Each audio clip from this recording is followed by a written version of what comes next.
What's up? We are back with Brian Tracy's Sales Success. We're winding down. We're almost to the end. Chapter 18, which could have been, in my opinion, it could have been chapter number 1.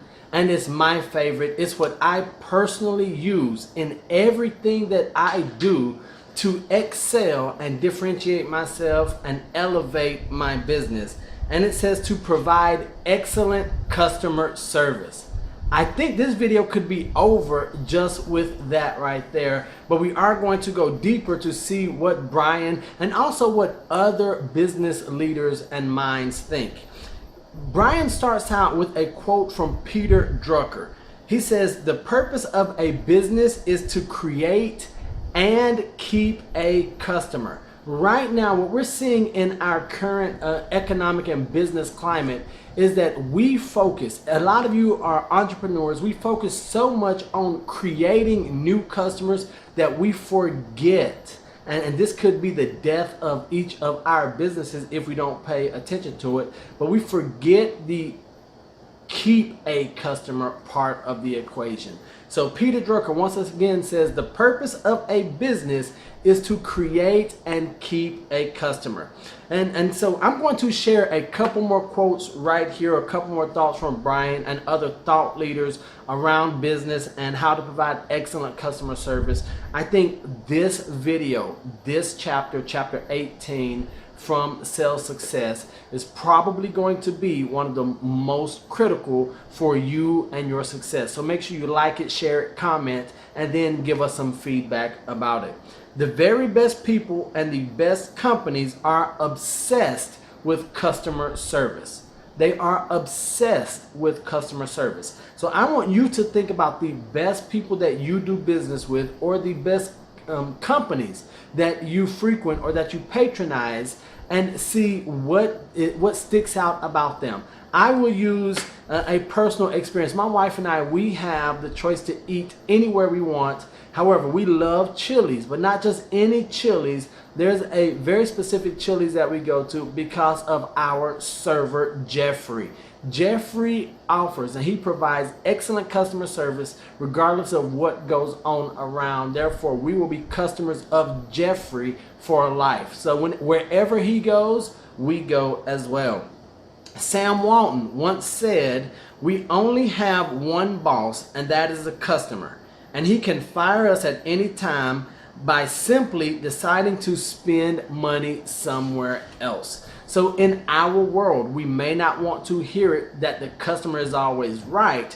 That doesn't mean that in every instance they're always right. What I take from that phase is that we have to know who our boss is, that is a customer, and they can always fire us by taking their money elsewhere. So maintaining service excellence.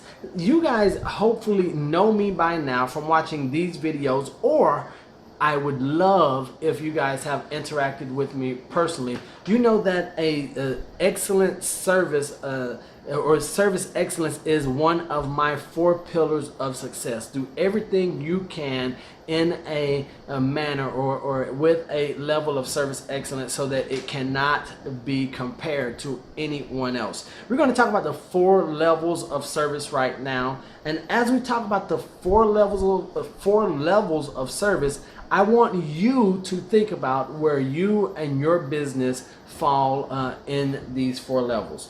So the first one is, now these are the 4 good levels. We're not talking about lackluster, just no satisfaction at all. So there are 4 levels of customer satisfaction. The first is that you satisfy your customers. You satisfy your customers. A customer who is satisfied with the product or service that you have sold and delivered is the minimum requirement for survival.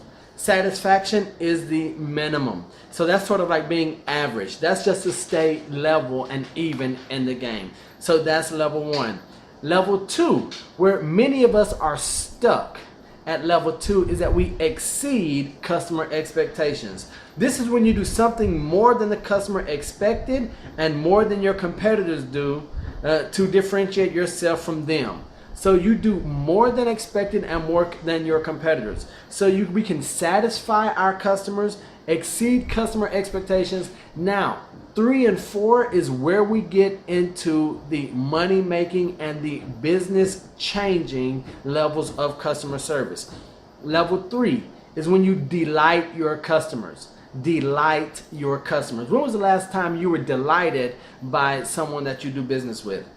And delighting your customers means that you start to move into an arena of fast growth companies in your industry.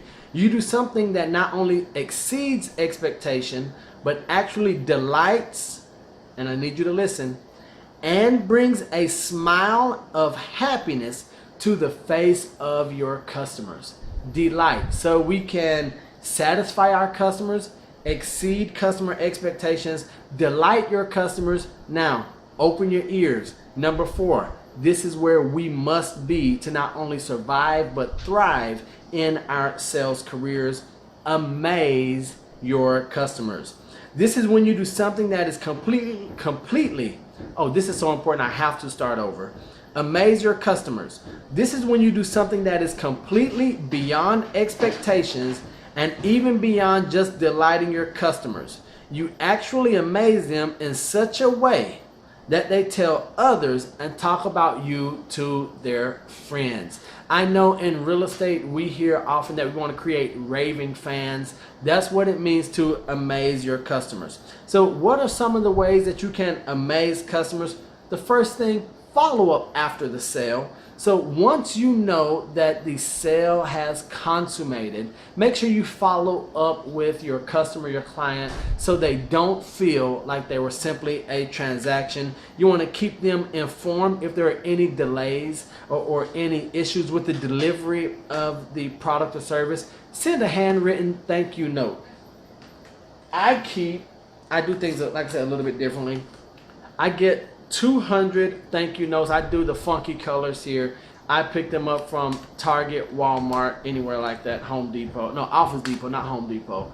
But something like that is a great way to amaze your customers with a handwritten note. Say thank you. Or if you want to, I oftentimes will send a video message once I finish a meeting to many of my clients, customers, and prospects. And then the fourth part of following up after the sale is to make sure that the last contact the customer has with you is a pleasant one. Even if the conversation is handling an issue or a failure of a product or service, you want to ensure that you let them know, that you communicate that you're going to get it taken care of so that they do not have any doubts, fears, or concerns going forward, and they will be amazed. So that's going to do it for chapter 18. We've got 3 chapters left. You don't want to miss those. So until next time, don't be average, be world renowned. Peace.